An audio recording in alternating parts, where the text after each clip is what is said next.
नमस्कार दोस्तों, स्वागत है आपका अपने यूट्यूब चैनल सनराइज क्लासेस में। और आज हम लोग देखेंगे कि सीटेट का एग्ज़ाम कैसे हमको क्वालिफाई करना है, यानी किन महत्वपूर्ण बातों का हमको सीटेट का पेपर सॉल्व करते समय ध्यान देना है। उन सभी बातों पर हम लोग चर्चा करने वाले हैं। देखो दोस्तों, सीटेट का जो पेपर होता है, यानी सीटेट वाला जो पेपर होता है, उसमें जो होता है कुछ चीज़ें होती है फैक्ट होती है उसमें, और कुछ चीज़ें उसमें पूछी जाती है पैडागोजी की। पेपर जानते हो कितना होता है? पेपर होता है 150 नंबर का। 150 में से जो 75 नंबर की तुम्हारी आती है, ये आती है पैडागोजी। क्या आती है? पैडागोजी आती है। ठीक, इस पैडागोजी में 75 नंबर में से कुछ पॉजिटिव वर्ड और कुछ निगेटिव वर्ड सिर्फ ध्यान रखना होता है। 75 नंबर तुम्हारे पक्के रहते हैं। ठीक, बाकी 150 नंबर पे फैक्ट पूछा जाता है, जिस पे अगर तुमको पता होगा तो तुम कर पाओगे, नहीं तो तुम नहीं कर पाओगे।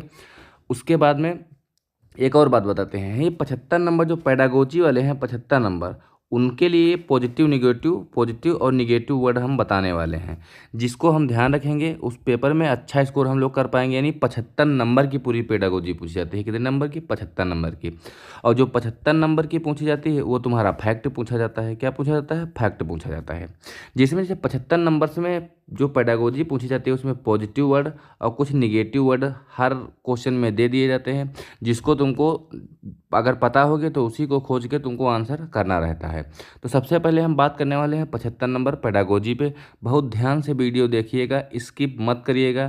तुम्हारा पेपर में जो 75 नंबर है उसमें 70 नंबर तो पक्के हो जाएंगे। क्लियर है दोस्तों?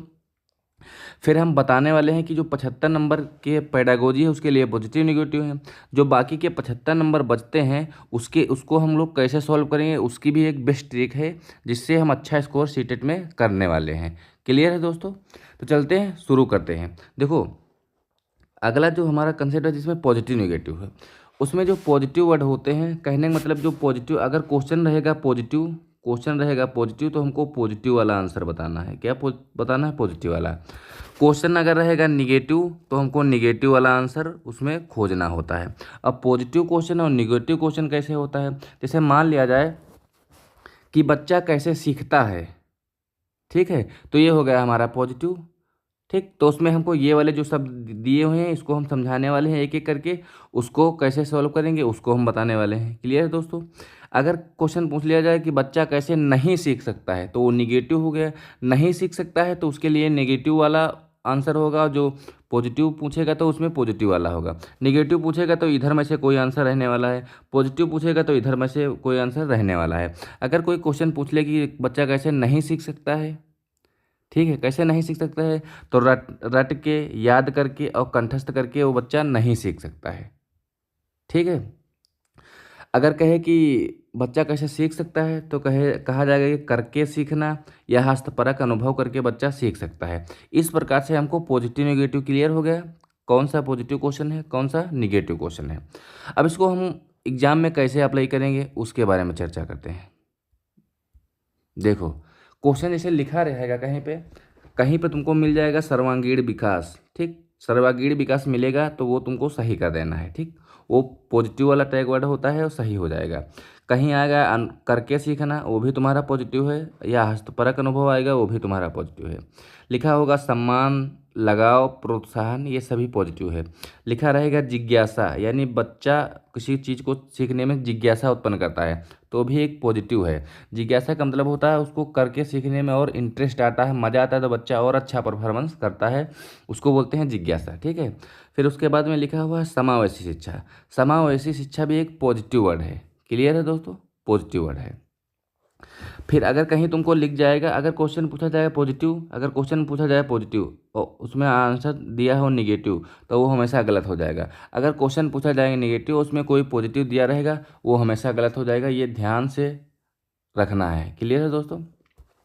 अगर कहीं भी शब्द लिखा मिल जाए केवल, कहीं लिख जाए मात्र, कहीं मिल जाए सिर्फ, वो हमेशा निगेटिव वर्ड होते हैं। पॉजिटिव क्वेश्चन में हमेशा गलत हो जाएगा। जैसे क्वेश्चन पूछ लिया जाए कि बच्चा किस तरीके से सीखता है, तो कहीं पर लिख जाए कि बच्चा एकमात्र इसी तरीके से सीखता है, तो बच्चा कभी भी मात्र एक ही साधन नहीं होता है जिसकी वजह से वो सीख सकता है। और भी कई तरीके होते हैं जिससे बच्चा भी सीख सकता है। अगर कहा जाए कि एक कोई समस्या आ गई है, अगर उसमें लिख दिया जाए समस्या को कैसे सॉल्व करेंगे, समाधान कैसे करेंगे, उसमें लिखा हो कहीं कि इस समस्या का एकमात्र यही साधन है, मतलब एकमात्र यही उपाय है या यही सॉल्यूशन है, तो भी वहाँ पर गलत हो जाएगा, क्योंकि एकमात्र कोई साधन नहीं होता है। एकमात्र वाला वर्ड हमेशा गलत होगा। चाहे लिखा होगा केवल, चाहे लिखा होगा एकमात्र, चाहे लिखा होगा मात्र, या लिखा होगा सिर्फ, ठीक, इस तरीके के वर्ड सारे नेगेटिव हो जाएंगे।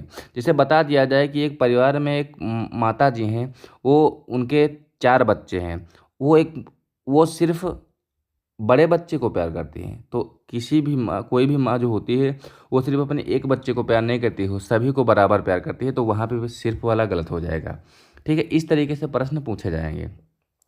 अगर कहीं लिखा रहेगा कि रटना है, कि याद करना है, लिखा रहेगा बच्चे को पाठ 3 याद करना है, याद करना हमेशा निगेटिव वर्ड हो जाएगा, हमेशा देखते ही काट देना है। कंठस्थ कभी करवाना ही नहीं है, ये भी एक निगेटिव वर्ड है। लिखा रहेगा दंड, सजा, समस्या, बोझ, ये सब देखते ही तुमको काट देना है, निगेटिव वर्ड है। ध्यान रखना है, जब क्वेश्चन निगेटिव पूछा जाएगा तो ये निगेटिव वाला आंसर होगा, पॉजिटिव पूछा जाएगा तो पॉजिटिव वाला आंसर होगा। ठीक। अब एक वर्ड मिलता है हतोत्साहित। क्या मिलता है? हतोत्साहित। एक वर्ड मिलेगा प्रोत्साहन। ये प्रोत्साहन एक पॉजिटिव वर्ड है, हतोत्साहित एक निगेटिव वर्ड है। लिखा रहेगा निष्क्रिय। बच्चे सभी निष्क्रिय होकर सीखते हैं, तो निष्क्रिय एक निगेटिव वर्ड है, निष्क्रिय होकर नहीं, बच्चे सभी पॉजिटिव होकर सीखते हैं। क्लियर है दोस्तों? तो ये शब्दों का सिर्फ याद रखना है। 75 नंबर की जो पेडागोजी आएगी, सिर्फ इन्हीं पॉजिटिव निगेटिव वर्ड को देख के तुम्हारा आंसर सही हो जाएगा। क्लियर है दोस्तों? कुछ और है, उन पर भी चर्चा करते हैं। लिखा हुआ दृश्य श्रव्य सामग्री। ठीक, दृश्य श्रव्य सामग्री आएगी बात करिए तो वहाँ वो पॉजिटिव वर्ड हो जाएगा। कहीं लिखा रहेगा विभिन्न संसाधनों का प्रयोग करके, तो ये भी तुम्हारा पॉजिटिव हो जाएगा। कहीं लिखा रहेगा बाल केंद्रित शिक्षा, ये भी पॉजिटिव हो जाएगा, क्योंकि इस समय की शिक्षा जो बाल केंद्रित है। कहने का मतलब शिक्षक को केंद्र में रखा जाता है, बालक को केंद्र में रखा जाता है, बाकी उसी के अनुसार सारी बातें होती हैं। बच्चे के वातावरण के अनुसार सब होती है, बच्चों की चीज़ें के अनुसार सब चीज़ें होती हैं। ठीक। फिर लिखा रहेगा व्यवसायिक कुशलता, ये भी तुम्हारी हो जाएगी पॉजिटिव। यहाँ लिखा रहेगा वास्तविक जीवन से जोड़ना। ठीक, वास्तविक जीवन से जोड़ना, कम से कम 10 नंबर पेडागोजी में इसी बात से आएंगी, बच्चे को वास्तविक जीवन से जोड़ना है। क्लियर है? हमेशा सही होगा, ये पॉजिटिव वर्ड है, वास्तविक जीवन से जोड़ना। या लिखा रहेगा बच्चे को वास्तविक दैनिक जीवन से जोड़ना। क्या शब्द लिखा रहेगा? शब्द लिखा रहेगा दैनिक जीवन, ये वाला, दैनिक जीवन से जोड़ना। इन सब बातों का ध्यान रखना है। क्लियर है? अब नेगेटिव बात कर लें। कहीं पे लिखा होगा ग्रेड शिक्षा या रोजगार शिक्षा, ये हमेशा गलत हो जाएगा। ग्रेड शिक्षा का मतलब होता है कि बच्चे को ग्रेडिंग सिस्टम देना, कि जो बच्चा अच्छा परफॉर्मेंस किया उसको ग्रेड 1 देना, ग्रेड 2 देना। इसका मतलब होता है सिर्फ रिजल्ट पर तुम्हारा फोकस होना, बच्चे की गुणवत्ता पर नहीं, बच्चे की शिक्षा पर तुम्हारा कोई मतलब नहीं है, तुम्हारा सिर्फ ग्रेडिंग पे है। यानी तुम्हारे रिजल्ट से मतलब है कि रिजल्ट अच्छा बना दिया जाए, बाकी बच्चे को कुछ आए चाहे ना आए। ठीक, तो ग्रेडिंग सिस्टम वाला निगेटिव सिस्टम होता है। क्लियर है? कहीं लिखा रहेगा वैज्ञानिक शब्दावली या व्याकरण। ठीक, ये भी हमेशा निगेटिव शब्द होता है। लिखा रहेगा पुस्तक केंद्रित या शिक्षक केंद्रित। ना कभी शिक्षक केंद्रित है, ना ये पुस्तक केंद्रित है, क्योंकि वर्तमान शिक्षा जो चल रही है वो सिर्फ बाल केंद्रित है, यानी बालक को केंद्र में रखकर ही सारे डिसीजन लिए जाते हैं। यानी बालक का सीखने के स्तर होगा, उसी के अनुसार सारा सिस्टम बनाया जाता है, क्लास सेट किया जाता है, सीटें अरेंजमेंट की जाती हैं, शिक्षक के बैठने का स्थान निर्धारित किया जाता है, सामग्रियाँ होती है वो निर्धारित की जाती हैं, ना कि शिक्षक के अकॉर्डिंग। क्योंकि सीखना बच्चे को है, तो बच्चे के अनुसार वहाँ वातावरण मिलना चाहिए और बच्चों के अनुसार ही वहाँ सारी सामग्री होना चाहिए, तभी तो बच्चा सीख पाएगा। शिक्षक को क्या सीखना, शिक्षक के आधारित क्या होना चाहिए, शिक्षक आधारित नहीं होगा और पुस्तक आधारित नहीं होगा। ठीक, व्यवहार आधारित होगा। क्लियर है बात? लिखा है खाली स्लेट, ये भी निगेटिव वर्ड है। कहने का मतलब जब बच्चा कक्षा 5 में प्रवेश करता है, ठीक, 5वीं कक्षा में प्रवेश करता है, तो जब घर से कक्षा 1 में जब प्रवेश करता है, किस में प्रवेश करता है? कक्षा 1 में प्रवेश करता है। फर्स्ट क्लास में जब प्रवेश करता है तो क्या होता है? क्या बच्चा खाली स्लेट होता है? तो कहोगे नहीं, क्योंकि बच्चा जब पहली कक्षा में प्रवेश करता है तो उसकी उम्र हो जाती है 5 वर्ष। लगभग में। जब 5 वर्ष हो जाती है तो खाली स्लेट नहीं होता है, वो वातावरण से कुछ भाषा सीख के आता है, मातृभाषा सीख के आता है, तब बच्चा आता है। क्योंकि 5 साल तक जब वो सर्वाइव करेगा अपने परिवार में, अपने माता पिता के बीच में, अपने सगे संबंधियों के बीच में, तो उनकी भाषाओं को कुछ सीखेगा, उनके अंदर जो बातें बोली जाएंगी दिन प्रतिदिन में, दैनिक जीवन में यूज करने वाली, वो बच्चा सीख लेता है। तो खाली स्लेट तो होता ही नहीं है। क्लियर है दोस्तों, ये भी तुम्हारा निगेटिव वर्ड हो जाएगा। लिखा है लैंगिक असमानता। ठीक, लैंगिक असमानता भी हम लोग जोर नहीं देंगे, क्योंकि ये रूढ़िवादी को विचार रहता है कि बच्चे ज़्यादा सीखते हैं, बच्चियाँ कम सीखती हैं, बच्चे मैथ का काम ज़्यादा करते हैं, मैथ बच्चियाँ नहीं सीख सकती हैं। तो ये रूढ़िवादी को, विचारधारा को बढ़ावा देता है, तो इसको भी हम गलत कर देंगे। अगला शब्द लिखा हुआ है त्रुटियों को पर ध्यान न, महत्व न देना। भाई बच्चों की एक एक छोटी छोटी बातों पर तुमको ध्यान देना पड़ेगा।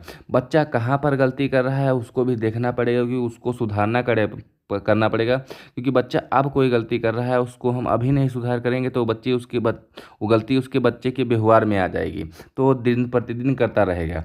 तो कहने का मतलब ये तो हम कह ही नहीं सकते कि बच्चे की गलतियों पर ध्यान ना देना। उसके बच्चों की जो गलतियां होती हैं उन पर विशेषकर हमको ध्यान देना चाहिए कि बच्चा कहाँ पर गलती कर रहा है, वो अगली बार में वो गलती ना करे, ताकि उसमें आगे कुछ सुधार हो सके। क्लियर है दोस्तों, इस तरीके से हम लोग बात करने वाले हैं। क्लियर है दोस्तों, ये तो हो गया हमारा 75 नंबर का, जो पेडागोजी पूछी जाएगी 75 नंबर की। ठीक, ये तो पेडागोजी की बात हो गई। बचा हमारा 75 नंबर, जिसमें कंसेप्ट पूछा जाता है। क्या कंसेप्ट से पूछा जाता है। कंसेप्ट में वो होता है, फैक्ट चीज़ें होती हैं जो तुमको याद रहेंगी तो याद कर पाओगे, नहीं याद रहेंगी तो नहीं याद कर पाओगे। अब देखो, कुछ चीज़ें होती हैं, इसको करने के लिए सीटेट वाला एग्ज़ाम क्वालिफाई करने के लिए कैसे हम लोग तुक्का कैसे लगाएं। मान लिया जाए कोई हमको प्रश्न मिल गया, ठीक, वहाँ पे हमको कुछ नहीं पता है, कुछ नहीं पता है, ठीक, हमको कौन सा आंसर है कुछ समझ में नहीं आ रहा है। क्योंकि आजकल जो सीटेट का पैटर्न रहा है वो यूपीएससी लेवल के, उसमें जीएस वीएस पूछी जाती है। मैथ और साइंस वाले बच्चों के लिए तो आसान है थोड़ा, कि वो पेपर को कैसे भी घुमाएगा, इतना कठिन नहीं बना पाता है। लेकिन जिसमें एसएसटी पूछी जाती है, एसएसटी इतना घुमाता है, इतना घुमाता है कि तुम खुद कन्फ्यूज हो जाओगे कि सीटेट का एग्ज़ाम देने आए कि यूपीएससी पे हमको पेपर देने आए हैं। ये हमको कन्फ्यूजन रहती है, बहुत कठिन पेपर बनाया जाता है। तो अगर हमको याद नहीं रहेगा तो हमको ये बताना रहेगा कि तुक्का कैसे लगाना है, तुक्का कैसे मारना है। जब सब कुछ ना दिमाग काम करे तो तुक्का कैसे मारना है, ये बात। ठीक, कैसे मारना है। एक यहाँ प्रश्न दिया रहेगा बड़ा सा, 4-5 लाइन में, तुमको कुछ समझ में नहीं आ रहा है। क्लियर है, इस तरीके से कुछ समझ में नहीं आ रहा है, वहाँ पे तुमको ऑप्शन दे दिया जाएगा। पहला ऑप्शन, दूसरा ऑप्शन, तीसरा ऑप्शन, चौथा ऑप्शन। ठीक, इसी तरह ऑप्शन रहता है। तुमको ऑप्शन में देखना है जो सबसे ज़्यादा बड़ा होगा। क्या, सबसे ज़्यादा बड़ा ऑप्शन, बड़ा ऑप्शन।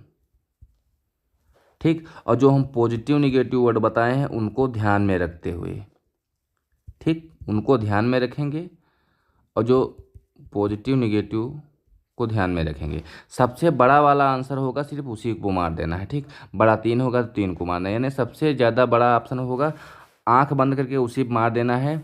ठीक है, वो तुम्हारा 90% सही हो जाएगा। क्लियर है। ये काम कब करना है, तुक्का तभी मारना है जब सब कुछ समझ में ना आए। जब कुछ समझ में ना आए, क्या, जब हमको कुछ समझ में ही ना आए, कुछ समझ में ना आए,